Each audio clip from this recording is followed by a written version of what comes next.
welcome back to the Countdown. Countdown host MJ Buck back for part two of Eric and I counting down our favorite action movies from the years 2000 to 2009. It went a little long, so I had to do this into a two-parter. Hope you enjoyed part one.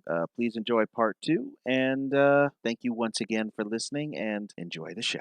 What you got, man? Number 4. This was one of the most anticipated movies in my lifetime. Okay. Oh. This was something I've been waiting for since I was a child. Oh. Watched cartoon, had the action figures, and finally we were gonna get the movie. And I was working at the theater at the time. This is another one, And I went to the theater too. I get it.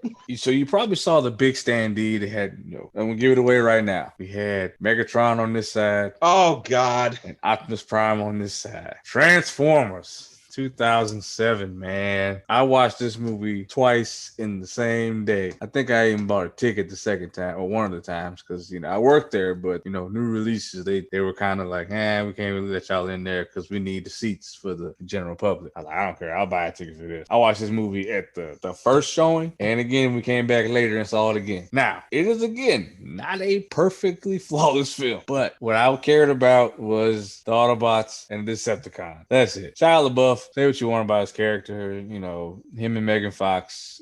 I don't really care about their love angle or whatever. They got the Transformers for the most part right. I don't. The only other problem was the camera angles in this movie. You don't know which way is fucking up, and that's Michael Bay. That's Michael Bay. Dude, that's Bay's. Can you just shoot at a straight angle? Just shoot. Nope, just shoot a wide shot. Michael just Bay. A wide shot. This is what he does, man. And all his movies are like this. No, we got to go up underneath the ass crack of these damn Transformers and seeing them transform. I don't need all that. That's Michael Bay. What he's known for, that and slowing down stuff all the time. No, that's a Zack Snyder thing. He's a slow motion head. But I still had a great time with this first movie. I still think Michael Bay got it right for the most part.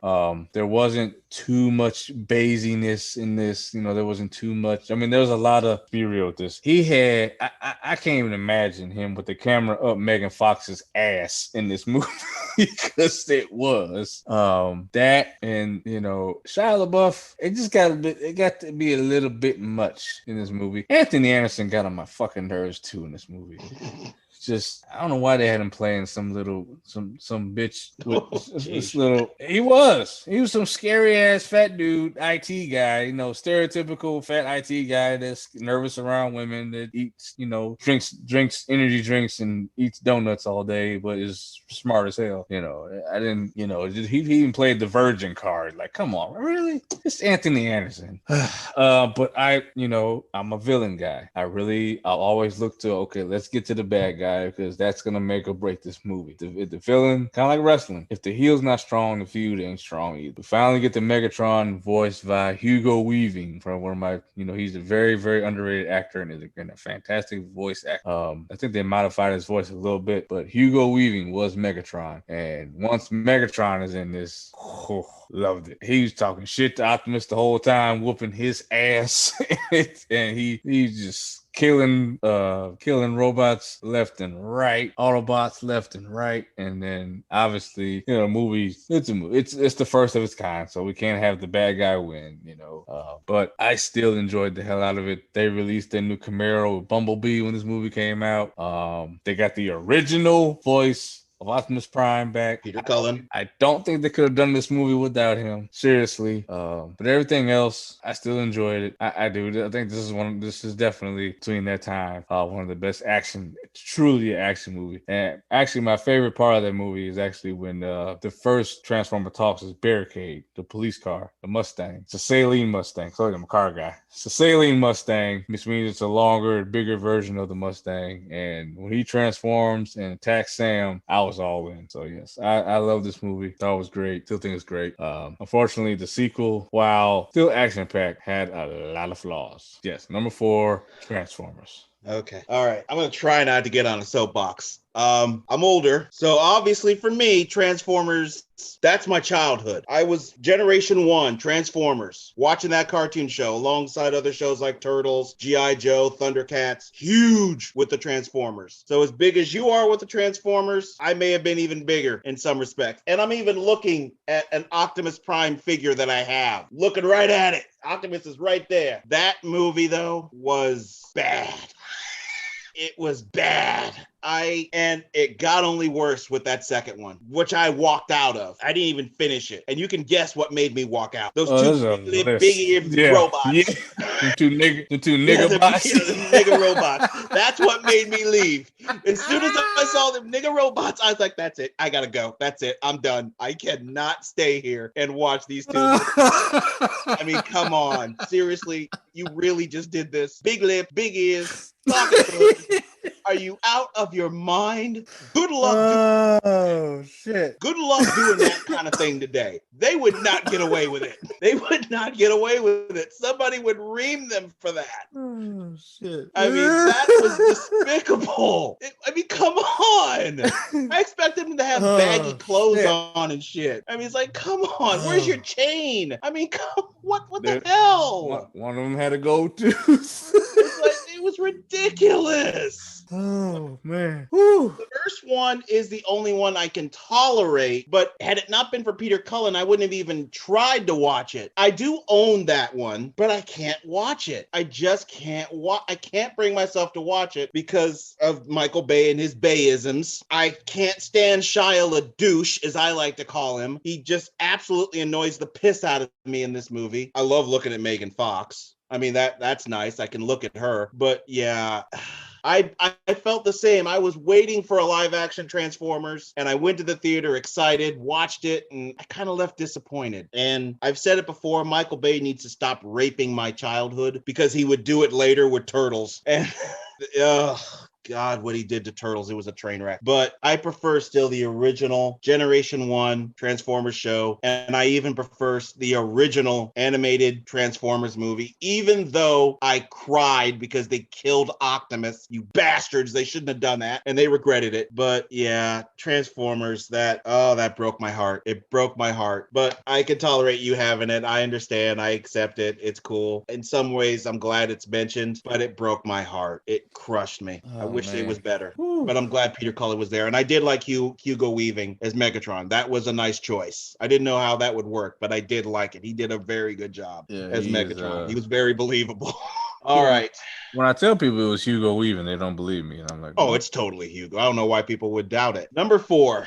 This movie is so underrated. Rob and I love this movie. Some people probably have never even heard of this movie, and that's a shame because this is so damn good. This movie was in 2001, directed by Peter Hyams, starring Justin Chambers, Catherine Deneuve, Marina Severa. It is The Musketeer. Now, for those not familiar with The Musketeer, I mean, it's following the Musketeers. We're all familiar with them, the swordplay and everything. But what makes this different is they take a Hong Kong type fighting style and they mix it with this swordplay, this Victorian swordplay that you're used to seeing in the Musketeers. So it is so different. It is one of the most different movies I've ever seen, and somehow it works. D'Artagnan is the main character in this, and he's the one we follow through this movie. It's his quest for revenge and his quest to become a musketeer. And it is, if you're expecting the original type of Alexander Dumas novels that we've seen with the Musketeers, you will be tremendously shocked. It's almost martial arts with what they do in this movie. It's so amazing, and they pull it off. This guy's not even an action star, Justin Chambers. He was in the freaking hospital show Grey's Anatomy, but he did this and it actually worked. It is an underrated action movie. I highly recommend this. If you like the swordplay and you want to see something a little off-centered, a little off-put, just something different, I strongly recommend The Musketeer. It is so different. It is so unique. And in an era of Hollywood when we just get nothing but a bunch of reboots, remakes, copy this, copy that, that. Nothing original. Everything's just a fucking copy. This is taking something that's been copied, but making it their own. And that's what I love. So I would highly recommend it. The Musketeer, my number 4. Were you familiar with The Musketeer? I saw you looking like, I was trying to think if I had seen it because I remember it when it came out, and I was just trying to think had I seen that, and I want to say I did, but I don't remember it. So I got hyped for the trailer. I remember watching when that trailer came out. I got hyped for the trailer. That movie is awesome. The song they picked was perfect. I just love that movie. Highly underrated action movie. All right. Well, I'm surprised. I'm shocked that I've gotten here and you haven't mentioned this movie yet. Number 3 on the list. And it was hard to put in number 3, but I really had to think about it. And I was like, yeah, it's number 3 because the other 2 are just so amazing to me. But this is still a good one. Obviously, it made it to number 3. And this is, we kind of just talked about it. The early 2000s was pretty good for sequels from 90s films. Okay. We talked about it last time. The original, Bring Back the Brothers, Bring Back Michael Bay, Bad Boys 2. So glad they made this sequel. It had everything. The soundtrack was shake a tail feather if you want to. But this movie is just, and it gets a lot of hate for having too much action. Which just doesn't compute to me. I've heard that. It's got a lot, but it's got a lot. It's too much. I don't know what the hell they were feeding Martin, but god damn, he picked up some pounds. He picked up some pounds. If you watch Bad Boys the original and then turn around and watch Bad Boys 2, you think, would you eat Martin? Who did this nigga eat? But he was hilarious in this movie. I mean, from the moment they come on screen, Ku Klux Klan. Yes, with the KKK. Oh man, he gets shot in the ass. The theater I was in, we were all laughing from beginning to the end. I mean, and not like chuckles. I'm talking about bent over laughing, in pain laughing. Especially when Martin swallowed the ecstasy and he was all high. Oh man, I couldn't breathe. It was funny.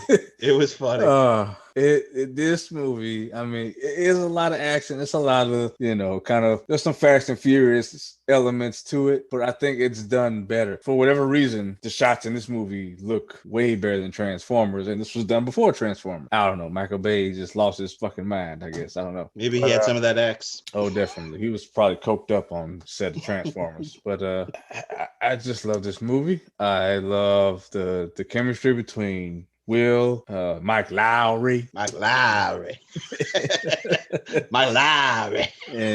Marcus Burnett, and of course can't have this movie without the captain, old Capitan, Joey Pants, and that's where USA. That's where it came from. This movie, USA, yeah. That and Will had a lot of jokes in this movie too, which caught me off guard. I didn't expect him to be as funny as he was. He was pretty funny in this as well. I mean, this movie has it all. It's a little long. I would say it's a little long in the tooth, but it's long. When you're enjoying something, and it had been a long time between Bad Boys and Bad Boys 2. Not as long as Bad Boys 2 and Bad Boys for Life. No, I even think Bad Boys for Life is a well put together movie, but we're not talking about that time frame yet. So as far as 2000, 2009, number 3 on my list is Bad Boys 2. Highly recommended. Excellent film. Hilarious. Bad Boys 2. Look, I have like 10 movies in my honorable mention.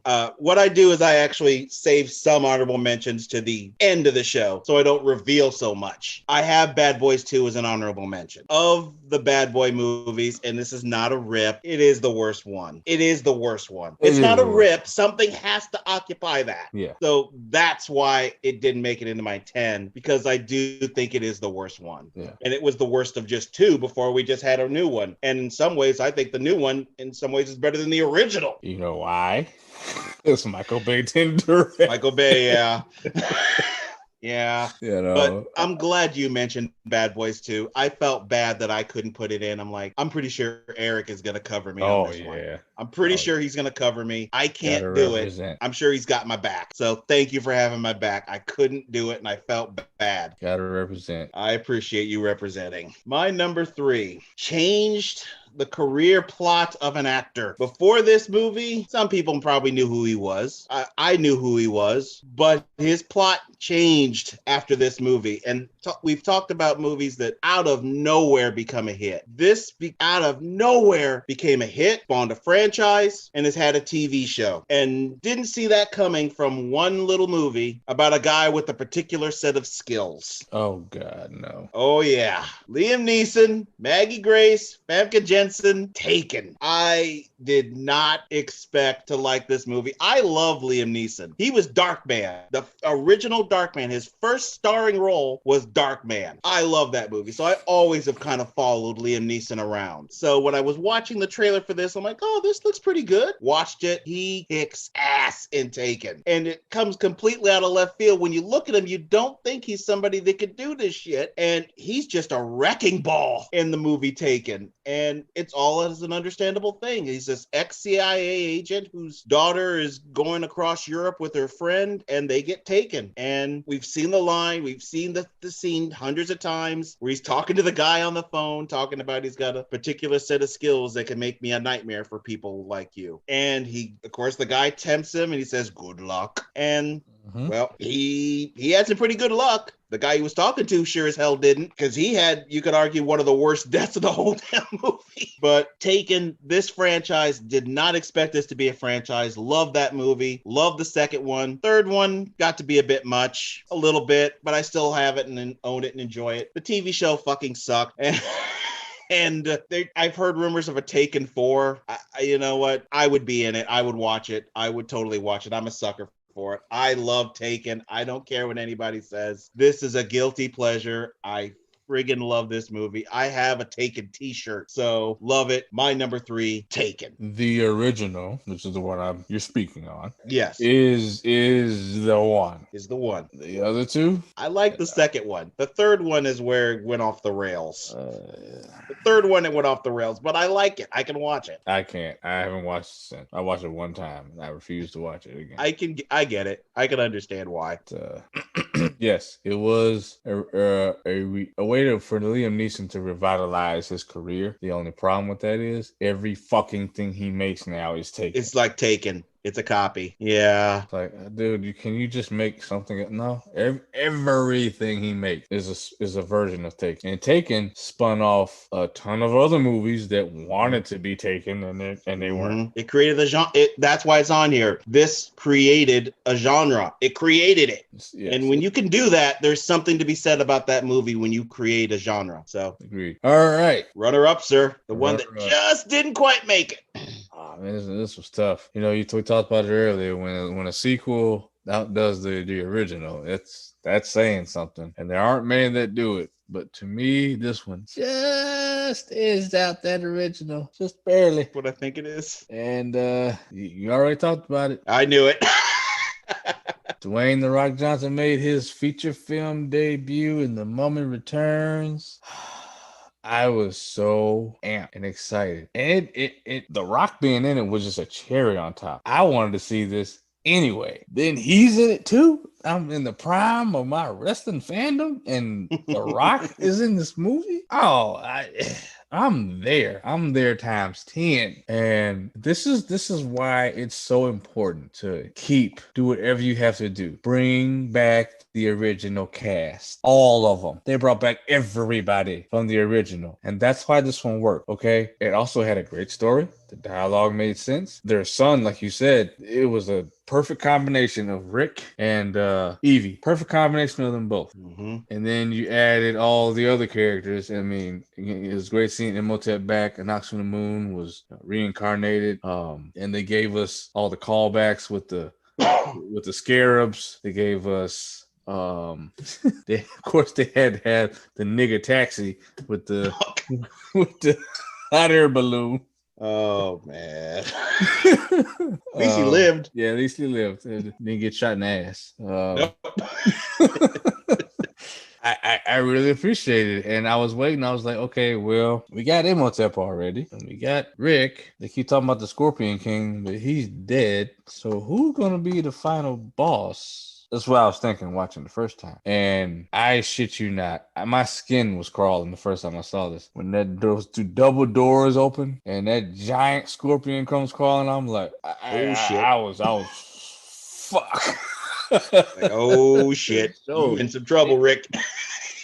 and Brendan Fraser played it up so well. To me, he didn't overact. He didn't undersell it either. It was just like, Jesus, seriously, what the fuck? What am I supposed to do with this? He was speaking for us. We would be Yeah. saying those things. And he did it just with his face. He didn't have to like elaborate. Like, no, I get it. Yeah, I see it too. And it was 2001, so the CGI isn't it's not now, but for the time it was. And I didn't expect to see The Rock being in CGI either. And at the end of the movie, it's this giant ass scorpion. But I thought it was a great final boss, like you said. The whole thing at the end. This movie had it all. It gave you enough action. It gave you some comedy because Jonathan's hilarious. Oh God, yes. Oh my God, yes. Most movies that character would be so annoying, but he is so funny. And they also make you care about these characters because they kept the same cast. We saw them where they started. Rick from the original was in prison, and then Evie found him, and now you see them with their kid. And I was hurt. Like I sunk in my seat when she got stabbed and died. I was like, oh yeah. Wait a minute. I felt so bad for Rick. That's why I hate the third one so fucking much. Because of what they did. Yeah. So I could go on and on about this movie. There's so much action. It's great.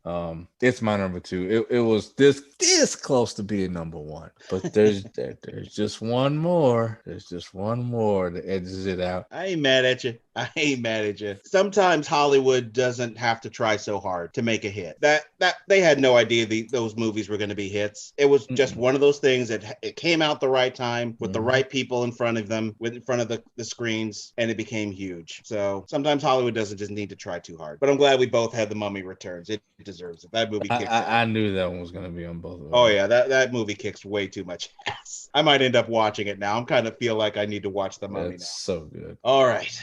My runner-up, and it pains me putting this at number 2 because I love this movie so damn much. And I'll just say this. My name is Maximus Decimus Meridius, commander of the armies of the North, general of the Felix legions, and loyal servant to the true emperor, Marcus Aurelius, father to a murdered son, husband to a murdered wife, and I will have my vengeance in this life or the next. Gladiator. Oh, I'm like, I know those quotes. Gladiator. This movie kicks so much ass. It is unleash hell. Are you not entertained?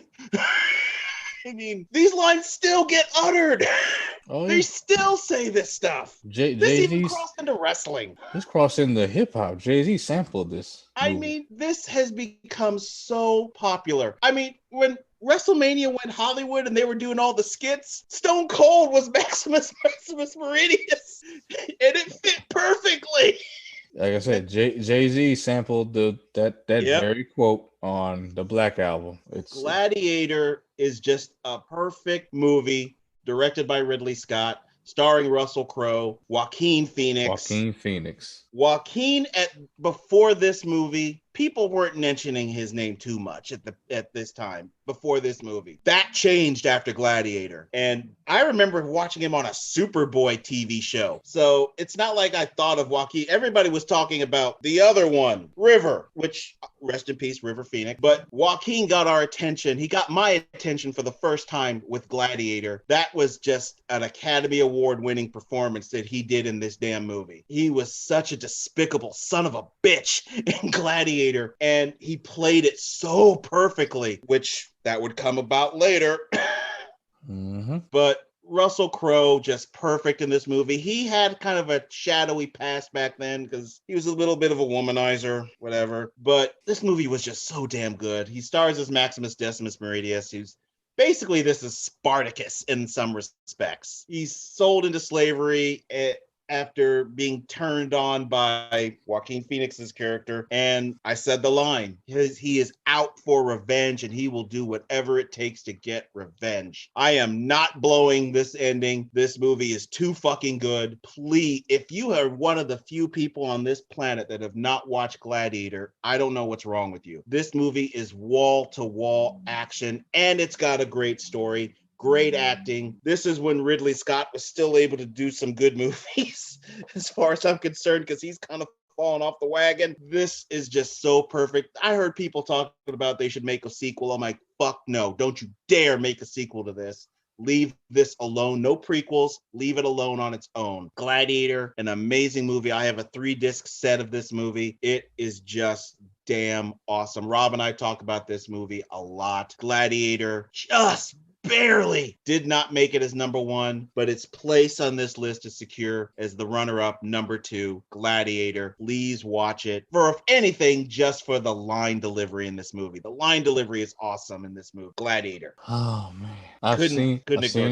Gladiator. It's been a long time. I hated Joaquin Phoenix. Joaquin Phoenix played the asshole characters for so long that it was almost hard to buy him as a good guy. It's like the reverse. You know how Jamie Foxx had never, no, Tom Cruise. It was Tom Cruise had never played a bad guy until Collateral, and he did a damn good job, as far as I'm concerned. Oh yeah, he did good.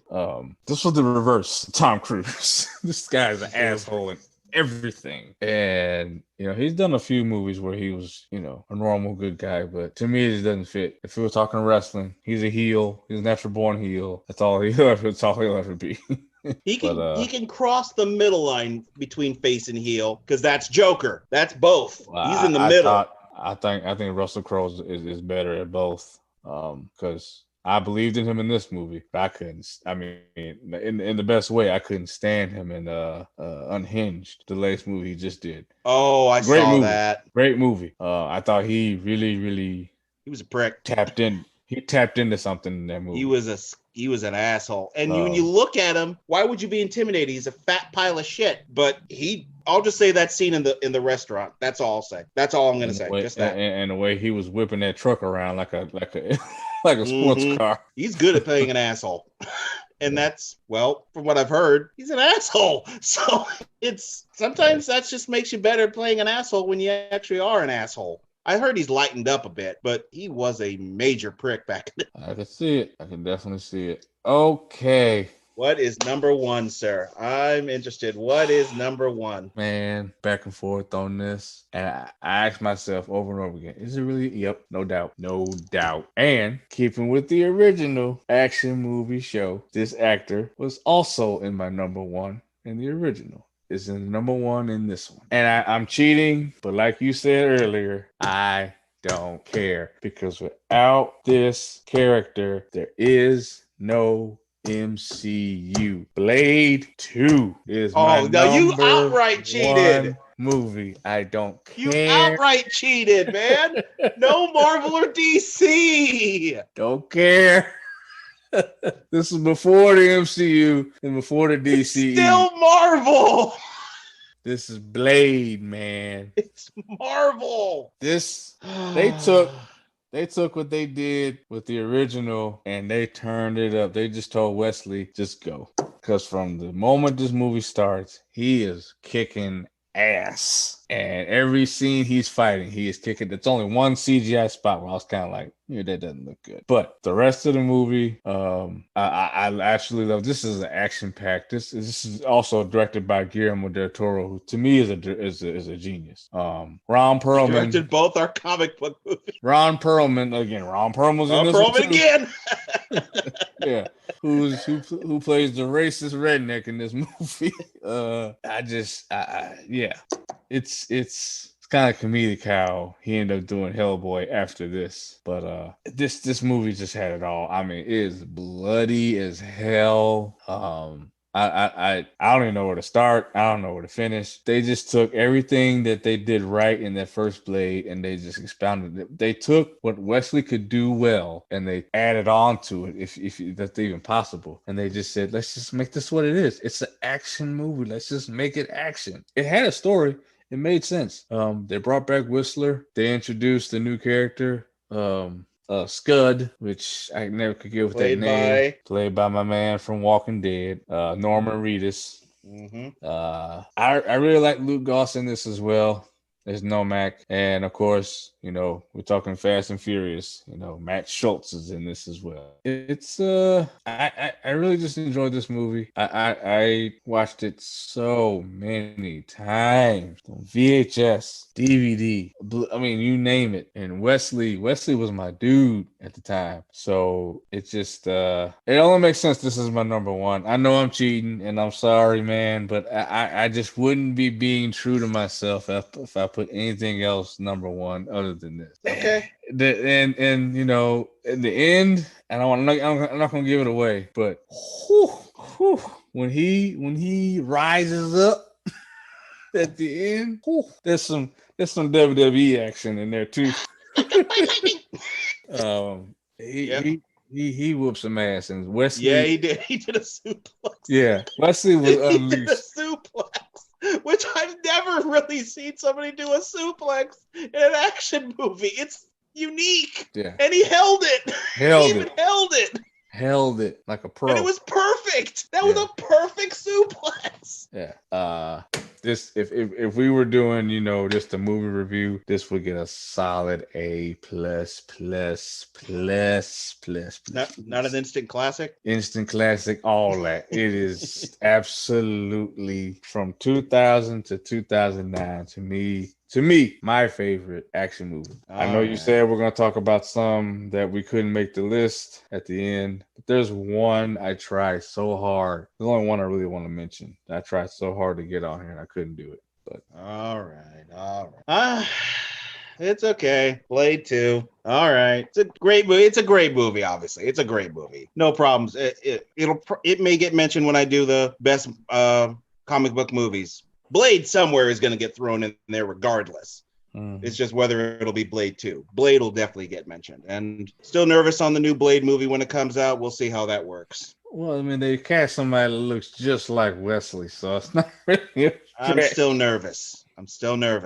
I love Blade. I hold Blade in high esteem. One of my previous countdowns of favorite Marvel movies. What was number one? Well, Blade. Just speak last night. Sticky Fingers again. I just hold that movie in so high esteem because people forget that's what got the Marvel movie kick going. Not Iron Man, not Spider-Man. It was Blade. People don't show the movie enough respect. All right, my number one. Since somebody had to cheat. I don't feel bad now. Now, it's not anything with DC or Marvel. That's not the cheat. The cheat is this is a trilogy, and it's number one. The only reason this can be number one is the greatest trilogy of all time deserves it. And it came out during this time frame. And it was directed by somebody whose name you already said, Peter Jackson. 2001, 2002, 2003, The Lord of the Rings, Fellowship of the Ring, The Lord of the Rings, The Two Towers, The Lord of the Ring, The Return of the King. It's all three, the trilogy. I cannot separate. I just can't. And that's number one. I'm a Lord of the Rings nut. I love Lord of the Rings. I have ever since I was a little kid. I don't read books, but back then I read all three books. I remember watching the animated movie, The Hobbit. They made a couple of animated movies of Lord of the Rings, which I also own on DVD. I own all these movies. When I heard they were going to do Lord of the Rings, The Fellowship of the Ring, I was a little nervous because I hold this in so high esteem. I was like, if you're going to do this, you better do this shit right. And thank God they did it right. It is epic. It is the ultimate in movies, which is why all three for me are going to be together in this countdown. They tie up perfectly. They found the right people to play every single role.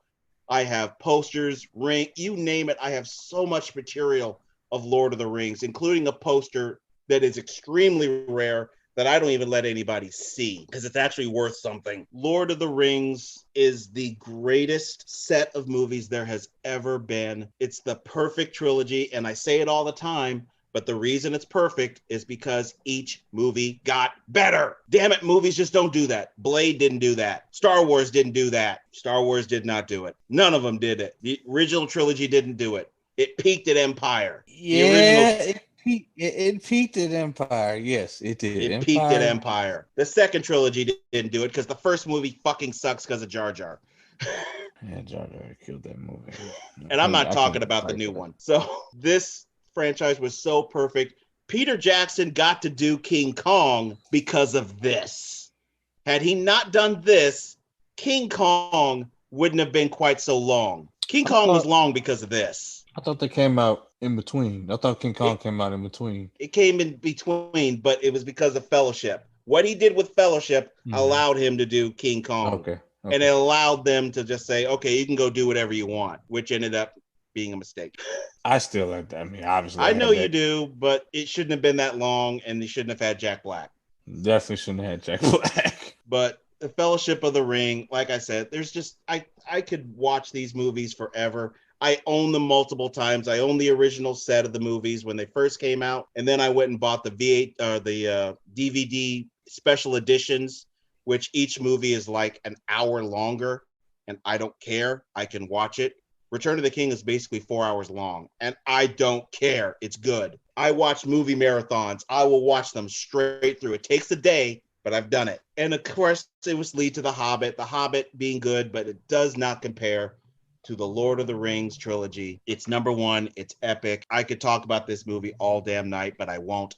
So for me, I cheated. It's 3 movies, and I don't care. Lord of the Rings, Fellowship of the Ring, Lord of the Rings, The Two Towers, and Lord of the Rings, The Return of the... That is my number one. I was curious if it would land, if any of those movies would land on yours. I tried. I know. It's not everybody's cup of tea.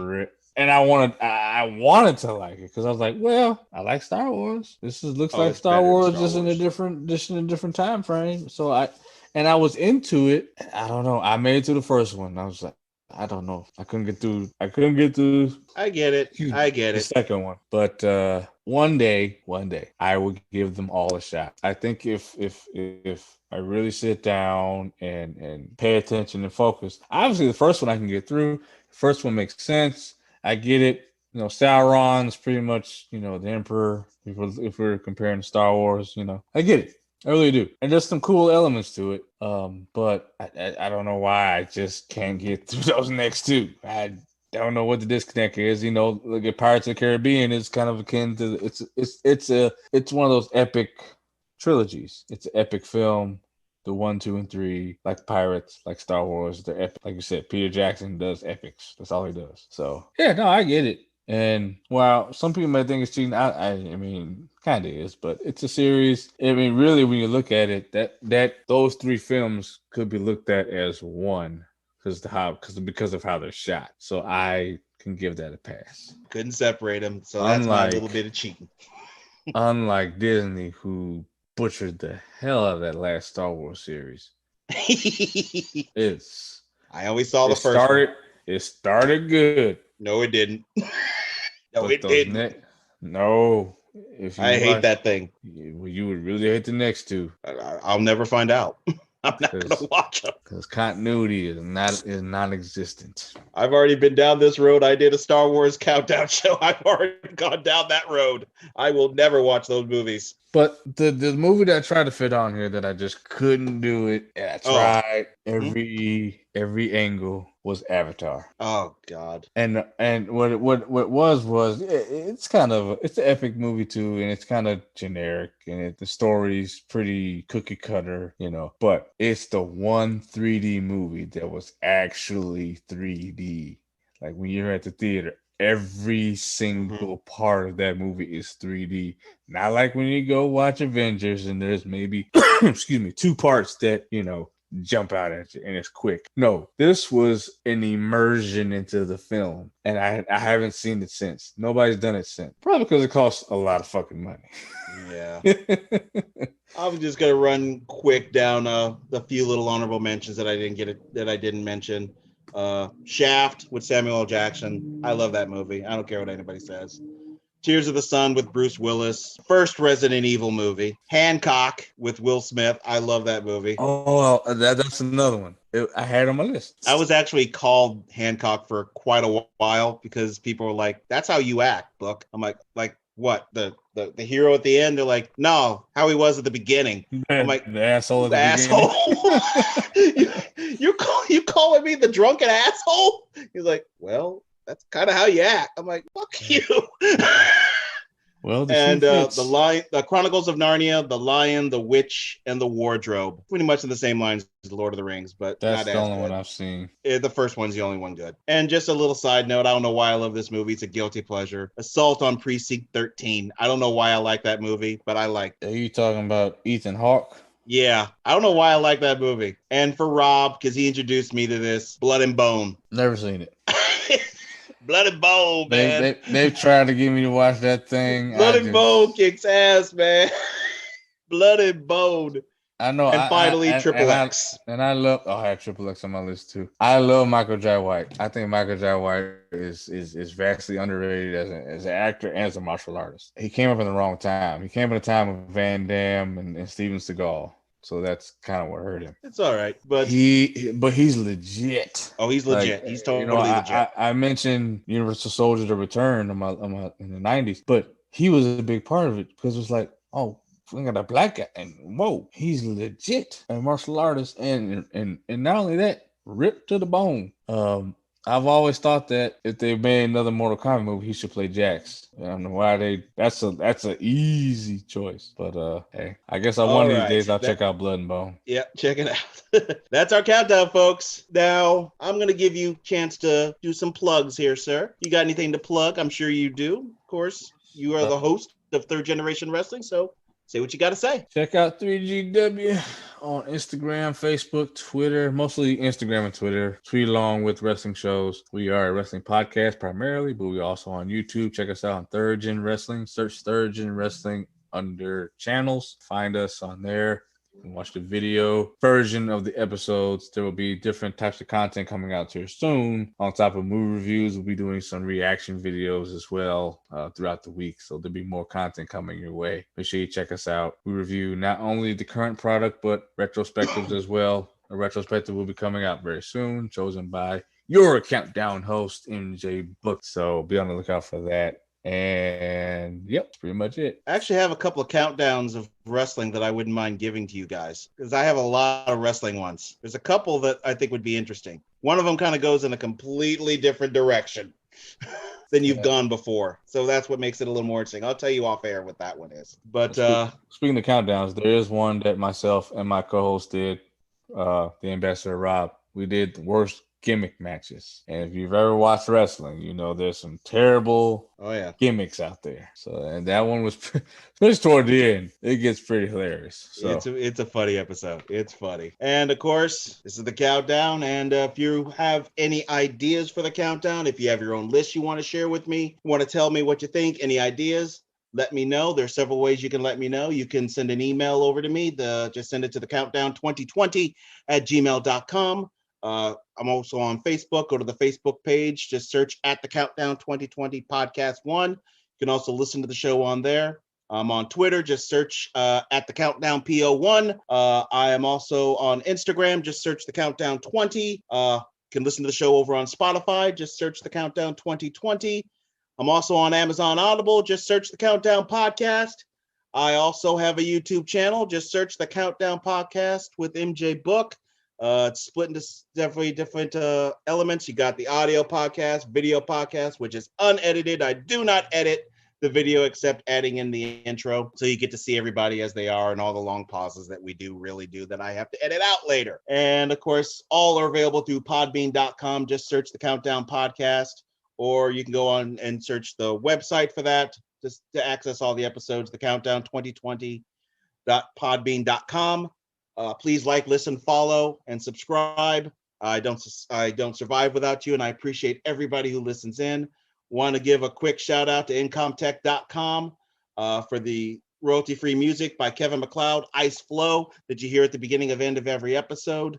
Been using that the whole time. Love that theme. We'll continue to use that theme. And Eric and I will be back eventually with the final decade between 2010 all the way up to 2019, and we'll finish it up with that. That is going to be an interesting one because, again, and this time I mean it, no comic book movies. None. Not even slightly. None. All right. Hey, I had to do it, man. Well, we did it for this, not for that. None. So we'll be back for that. I already have my list done. So we'll see when we get that one out. And that's all I got for you. And I will catch you all again on the next episode of The Countdown. Thank you for listening and have yourself a great day or evening, whatever time it is. Bye-bye. And of course, listen to 3GW. Dub, baby.